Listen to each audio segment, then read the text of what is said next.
think we can all admit that Red Bull had a terrible weekend in Hungary. And don't worry, I'm not going to be spending 20 minutes lambasting Max Verstappen, although there is something to be said about that guy. But come on, 2 major crashes, 2 angry drivers, and an upgrade package that was meant to work but didn't quite so much? Yeah, Dr. Marco, you're right, Red Bull really are in need of the summer break. Now you might be thinking that I'm just blowing this all out of proportion, that I'm hating on Max Verstappen because it's trendy to do that now, in regards to how he conducts himself throughout the race, and that would be my sole argument for this video. Well, not so. When you step back and look at all 4 cars that operate under the Red Bull banner, because technically they all race for the same group, this was not a really good weekend at all. Only 1 driver came out of this weekend smelling of roses. But wait a minute, I hear you say, 3 of the 4 drivers scored points, what's your problem? Well, you've got to really step back and look at the expectations of both of those teams, especially Red Bull Racing. Then, yeah, this was a very torrid time of it and vastly below expectations, especially when you're talking about an upgrade package that is meant to get them back in front. And in terms of public relations, it's been an absolute disaster. In fact, you could easily argue that the whole McLaren situation downplayed the potential vitriol toward Red Bull Racing because there was all of that going on. And if you really want me to boil it down, it plays out like this. Remember who you are.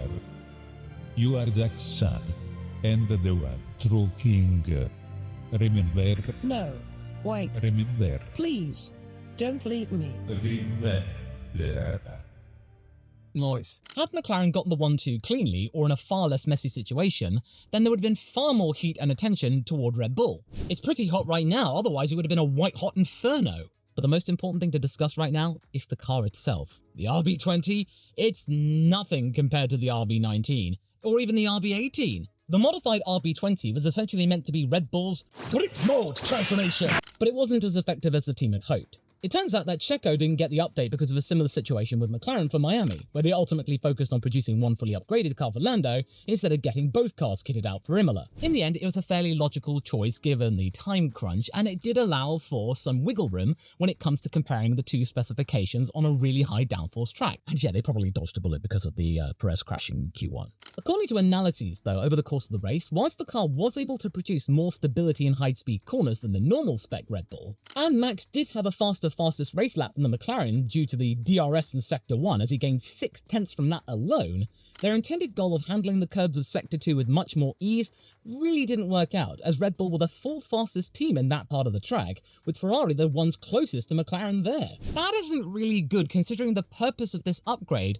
was to be an absolute behemoth when it comes to downforce and counter the issues regarding curb riding that the RB20 has, and previous Red Bull guys have had, but they've been able to mask it.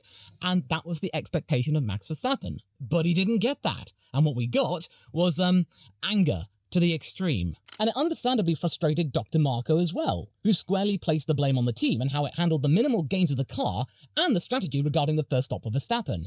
And then we get to the tirade over the radio. As I touched upon in my winners and losers video yesterday, I am not excusing Max Verstappen for his conduct over the radio. It was extremely unprofessional, but it's something that we have to expect. It's something that he's been doing ever since he arrived in Formula 1. He's been honest, forthright, and blunt when it comes to his judgments over things that are going on. And also, he does not view the radio as a means of entertainment, but as a means to communicate with the pit wall if there's anything wrong and can provide them feedback for which to act accordingly with their own sensors and data and telemetry. And that thought of mine is bolstered due to the fact that Max doesn't really think about what the producers are going to think about his soundbites. What we hear on the standard broadcast when it comes to team radio is hand-picked by a producer for maximum insight and maximum excitement. With Max being the way he is and the odds being stacked against him at that time, whoever was in charge at that race was very much earning their paycheck pumping out those zingers to the public. I mean, those radio comments were so spicy it made Fernando Alonso's comments at the same track barely recognised. That's saying something. Once you're able to get through the multiple interviews that Max Verstappen went through when he was just completely lambasting everyone left, right and centre, it all essentially came down to the fact that there seemed to be from the pit wall limited accountability when it came to the initial mistake. Max said that he was getting, in his words, stupid comments, and that the pit wall should have held their hands up immediately and admitted that the plan didn't work, and that would have calmed him down. Perhaps even come up with a solution using Max's own feedback, or maybe just leave him alone to solve it himself, which is exactly what he ended up doing with Leclerc. Now, again, I am not excusing that diatribe of Verstappen's. That was really unprofessional and not a good example when it comes to young people watching Formula One, but ultimately, Max is a racer. He's shown time and time again that he doesn't care what other people think. He's just going to continue doing what he's doing. But at the same time, though, Christian Horner is going to be talking to him behind the scenes to try and maybe limit what he says to the media and over the radio, because he is going to be an obvious target for producers. And I wouldn't be surprised that in Spa, he's a bit quieter when it comes to interviews with the press. In my honest opinion, it could have been handled much better in terms of Verstappen just being a little bit more quiet regarding the situation, but he's not going to care what I have to say. And also, he did have a point that the team do need to do better. The upgrade that was promised miracles for him and get them back to where they're supposed to be, at least what they've been in the last couple of years, just didn't work. And McLaren continued to be the fastest car with barely any updates. I reckon that Red Bull were caught by surprise this weekend. Their car didn't perform as expected when it mattered. They weren't expecting Max to fly off the handle like that after having not experienced it to that effect for a while, and it was flown into the stratosphere effectively when Max was pounding the wheel after Q3, realizing that it wasn't fast enough to get pole, and he had effectively done what he tried to avoid in Q2 by giving Lando a tow in Q3, which was enough to give him half a tenth's advantage over the RB20. So he just kind of brought that upon himself. And then let's not get started about the turn 1 argy-bargy when they lost so many seconds, him and Lando, about who was going to get second place at the end of the day. And they weren't expecting the Mercedes of Lewis Hamilton to be as able to defend as well as he did. Those three factors alone were enough for Max Verstappen to finally erupt and explode. Something that's been bubbling and brewing since the Emilia-Romagna Grand Prix. I'm not even going to bother saying the full name, it's not worth it right now. But it did bring to light about the issues of curb riding for the RB20 and previous iterations, which had been masked due to their domination elsewhere in other departments. It's something that hasn't been fixed. Subsequent upgrades have not brought the big advantage back forward that it was expected. On the scathing remarks toward the strategists who had worked wonders just a couple of weeks prior, giving Max a really good chance to snatch the win from Lewis, they were just unnecessary. It was clearly a punch to the gut for Max what happened in Hungary, and he came back swinging. This kind of talk really needs to be kept to the debriefing room, if anywhere, not to the media pen where people can chew on it. But then again, maybe that was Max's solution. He was just so angry he didn't care what people thought, and he would just go, oh, the media want something to chew on, eh? All right, I'll give them something to chew on, and they can completely distract themselves while I just go home. And then don't get me started about the sim racing malarkey. I mean, come on. This is just showing your age, Nico, David. Come on. It was bad enough Nico Rosberg tearing into Max because of it, but David Croft took that to a whole other level and just would not stop talking about it for several minutes, making constant jibes about gaming, staying up late because of it. Now, I could understand Max being a little bit irritated if he hadn't won the 24-hour virtual Spa, but no, his team won it. And he wasn't the only person driving that car. He was one of 4 drivers, so he would have had some time to get some catnaps and a break. He would have had good reason to have been in a good mood because he took part in a race, which was at Spa, by the way, which is the next F1 race. So, you know, a little bit of experience there beforehand. That could be good. So I don't really see any problem. It's his life to choose what he wants to do, so leave him to it. It makes him happy. It allows him to let off some steam, especially after Saturday, and he completely lost pole, so he would want something to distract himself from. It was quite a low blow and really disrespectful, and forgot that just a few years ago, virtual sim racing was all that these folks had to commentate on and work with during the Rona period. You think that they would have gained some insight and understanding of that aspect of motorsport that is really prevalent these days. It is quite relevant, virtual sim racing, but apparently not. Oh, hey, it's not like Max would care though. He'll carry on and Horner will support him for it, since it does help promote Red Bull because, you know, Red Bull sponsor Verstappen's team, and he knows that Max can manage his time. And I think in a way I took what Croft was saying personally because I've grown up with sim racing since the age of 17. I remember what it takes to commit yourself to a team and that community that is fostered. And it really is a time sink, but it is so worth it when things go right. In fact, this is where I came up with the LawVS moniker. It was my gamer tag for the classic online sim racing game Live for Speed. I loved that game. I miss it so much. I was part of a team, and we raced in leagues together, and we almost broke into semi-professional sim racing before things began to fizzle out years before esports became mainstream. I really miss those times with team synchro racing. It was a lot of fun, and I really recommend it because I think it's free to play as the demo or the basic version, and then it's only like £24 for like a lifetime license or something like that. So if anyone I raced with back in the 2000s is watching this video, hi! this is the same, TSR LawVS guy. Hey, maybe I should actually set up a sim racing team. Thanks for the inspo, Max. Anyway, how else was it a bad weekend for Red Bull? I don't think you need me to remind you about the crash that Checo had in Q1, with Horner remarking that whilst this was Checo's strongest race since the Chinese Grand Prix, something had to change in regards to how he handles qualifying. This race was legitimately a good one for Checo. The strategy he had worked excellently in comparison to Verstappen's strategy. He was the cleaner of the two Red Bull racing drivers. He didn't really have any incidents throughout the race. He managed to stay ahead of George Russell, and considering how rapid the progression of Mercedes has been, that is saying something. That is a really good valid point. And he was just generally competent, quiet. He got on with it, kept his head down, got some points. But even then, that was just a mere distraction to the fact that even though he managed to get points, Lewis Hamilton scored more. He is now ahead of Checo in the championship. He is now, Checo, 6 places behind Max Verstappen, which is now enough to trigger the other performance clause in his contract that we know of. That means the team can just relieve him of duty without penalty. Damaging the car in qualifying wouldn't help either, as it would cost a fair bob to repair and also take some money away out of development right in the middle of a development war, which is heating up fast. Money is getting thin on the ground for this year's car, and then 2025 is coming up. What do you do? And like I said, McLaren's really not been showing their hand. Their last major upgrade package was back in Miami, and even then that was rushed, but they somehow made it work. The only major notable upgrade they've now bought was in Austria, a modified front wing, which really kicked them into high gear. So now we're waiting for Zach to just plop down the next big upgrade package and wait for Norris and Piastri to just run off into the sunset, and then quibble about who gets to take the win. But we'll save that for later. The Papaya team have yet to kick on, and the Constructors is well within their grasp at the moment with the third least developed car, with Red Bull's latest package not yielding the results expected at the first time of asking. Yes, Checo did get some points. It was a double points finish. Whoop-de-doo. But Max was also compromised due to the car failing him, as well as him running out of patience, having a clash with Hamilton, and then ultimately not getting the third place that was to be expected, and that's what they were pinning their hopes on. It just simply wasn't enough today. And this means that Perez has to try harder than ever to do better in qualifying, because if Max has more of these races where he is compromised, he can't get near the McLarens, he maybe has a mistake or two peppered around the rest of the season, Checo needs to be the one to pick up the pieces, have a quiet race, bag the points, which means that they can limit the creeping in of McLaren toward their lead in the Constructors. But right now, this is just minimal results. It needs to be better.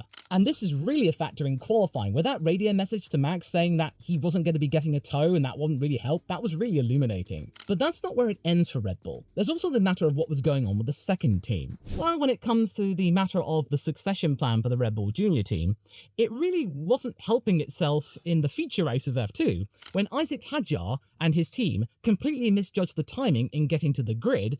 He then got to the red light at the end of the pit lane. He couldn't take up his third place grid slot. He had to start from the pit lane, and that allowed Paul Aaron to claw back and try and get back his lead in the championship, even though he himself botched a pole. How do you do that? Even Isaac was confused as to what happened. So, yeah, that was an awkward start for Sunday for the Red Bull gang, and Dr. Marco probably wouldn't have been impressed by that. But the main issues for VCarb came from Ricciardo's side of the garage. Even though the body language of Daniel on the day before pointed to a potential driver swap for after the summer break for him, because it resulted in a P9 finish and he was the only driver to improve at that final stint, which really cost Alonso dear. The mood completely changed, though, in the race itself. And in a way, you could describe that Daniel Ricciardo's approach to the media pen and Max Verstappen's contrast differently. Even though both were angry, it was just the way they conducted themselves, and it was understandable this time for Ricciardo to be angry given what happened on Saturday and the strategy they had in mind.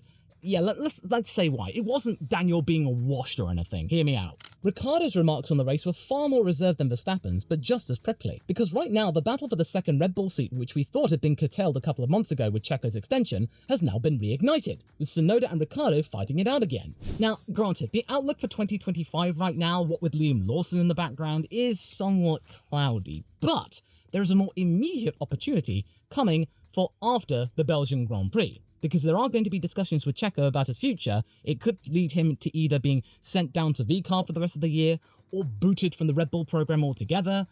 There's a lot of variability to happen, and now Tsunoda and Ricciardo sense a chance to be able to get in the RB20 for the next 10 races. It may not be the fastest car at the moment, but it's certainly right up there. There's a lot to prove. Ricciardo smells blood, and he's on fire. Like Yuki is very much on fire. And I'll get to Yuki in a moment, but Yeah, Ricciardo's race did not play out as expected, and he's got something really big on his mind. This wouldn't really have helped at all. Basically, Daniel was on the right tyre for the start, the softs not being ideal, so a two-stock strategy of medium, hard, medium was certain. That is until the team brought him in with the soft tyre drivers before the lap counter had even reached double figures. 7 laps in? What? With a medium tyre? Surely the degradation for that V car wasn't that bad. I mean, look at Yuki's car. I bet they weren't set up all that differently, and Yuki was able to eke out a one-stop strategy, making it work. Yet Daniel, they just brought him in because they suddenly saw the Aston Martin cars and were like, oh no! Pit! Cover them! They got the undercut!